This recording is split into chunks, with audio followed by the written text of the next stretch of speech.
Dès l'arrivée aux urgences de la Caisse nationale de sécurité sociale, les patients doivent passer au guichet d'accueil pour présenter leur carte de sécurité sociale, la clé de voûte pour accéder aux soins dans le cadre de l'assurance maladie universelle. C'est bon. Tu vas prendre ces numéros, tu vas faire le tour. Okay? Ici, les infirmiers font constamment la ronde pour évaluer à l'œil nu l'état des patients à la salle d'attente. C'est toi, c'est ça? Oui. Okay. C'est la première étape du triage des visiteurs. La finalité, accueillir en premier les cas les plus critiques pour la consultation. En ce début de soirée, la situation est calme et notre patient est automatiquement reçu en premier par l'infirmière Rahou Ismail qui est d'astreinte ce soir. Elle est assistée par la formatrice canadienne qui la suit dans l'évaluation des patients et l'orientation selon l'état de santé des patients. La formation est pratique. L'infirmière Rahou, munie d'une expérience de 2 ans et demi, s'en sort bien. Mais la formatrice lui fait juste une petite remarque. Okay. C'est important un patient qui est asthmatique de le noter, donc ça fait partie de ses antécédents. Puis l'autre chose par contre que tu aurais pu vérifier juste au niveau tirage. S'il y avait des tirages d'utilisation des muscles accessoires. Je ne sentais pas des tirages. Mais il faut regarder. Tu ne vas pas l'entendre, tu vas le regarder. On a instauré des nouvelles feuilles de triage donc, pour les guider dans leur évaluation. Puis aussi, maintenant, l'orientation est différente. Maintenant, on va traiter les patients selon la gravité de leur état. Alors notre patient se trouve au code 1. Autrement, son état de santé n'est pas inquiétant. Il repartira avec une injection pour calmer ses douleurs et des médicaments. La majorité des patients aux urgences ne se présentent pas des cas d'urgence, selon l'infirmière Rahou. 5% qui sont des cas graves, les autres aussi, ce n'est pas des cas graves, mais c'est juste des vomissements, parce qu'en ce moment, on reçoit des vomissements, des diarrhées, et c'est surtout la fièvre.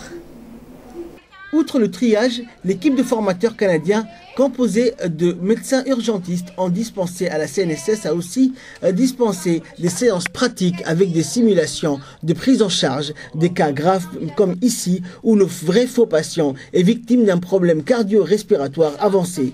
La séance de secours se déroule sous l'œil avisé du médecin urgentiste.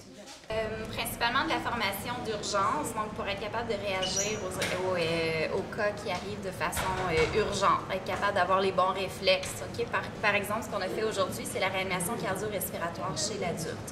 Les autres formations qui vont être à venir, c'est principalement les formations de traumatologie, de réanimation pédiatrique et autres formations qui sont pertinentes dans un contexte de médecine d'urgence quand on a là, un setting adéquat. Ça veut dire en gros que lorsqu'on aura un cas similaire, notre réactivité sera encore meilleure que si on ne l'avait jamais vu.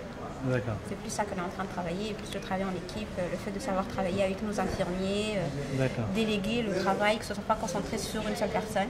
C'est plus ça qu'on est en train de travailler. Maîtriser la technicité, mais aussi la manipulation des appareils ultra performants qui sont installés au centre de réanimation de la CNSS est un autre défi. Des appareils dernier cri qui demandent un certain savoir-faire et qui est maîtrisé par l'infirmière canadienne Valérie Moreau, spécialisée dans le système respiratoire de la réanimation. Je suis venue donner un petit coup de main à l'équipe ici parce que là, ils ont des nouveaux appareils respiratoires et ils sont mis à la fine pointe, en fait. Alors, je suis venue donner de la formation sur la ventilation mécanique, la prise en charge aussi du patient qui va avec ça, les réanimations de tous les types de clientèle pour le nouveau-né jusqu'à l'adulte.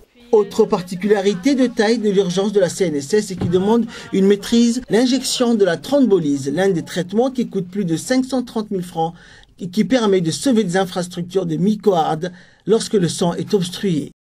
Ces produits servent à désobstruer cette artère-là et sauver la vie de beaucoup de nos malades. Là maintenant, on a thrombolysé 8 de nos malades qui ont eu un succès. Ces prouesses sont le fruit du partenariat entre la CNSS et l'hôpital de Gatineau, affirme l'infirmier Djibouti canadien Eli. La directrice est déplacée jusqu'au Canada pour signer un partenariat avec les paramédics de l'Outaouais. Les perspectives, c'est de continuer à répondre aux besoins de la population, puis de donner des soins de qualité à la population djiboutienne, de transmettre le maximum d'informations, des connaissances à nos collègues, puis de continuer les partenariats avec le Canada. Le mérite revient à la direction de la CNSS qui a lancé le jalon de ce partenariat fructueux. La directrice générale de la CNSS s'était rendue au Québec en août 2015 et depuis, elle a lancé ce genre de formation. Une formation qui illustre donc une coopération et un partenariat unique en son genre.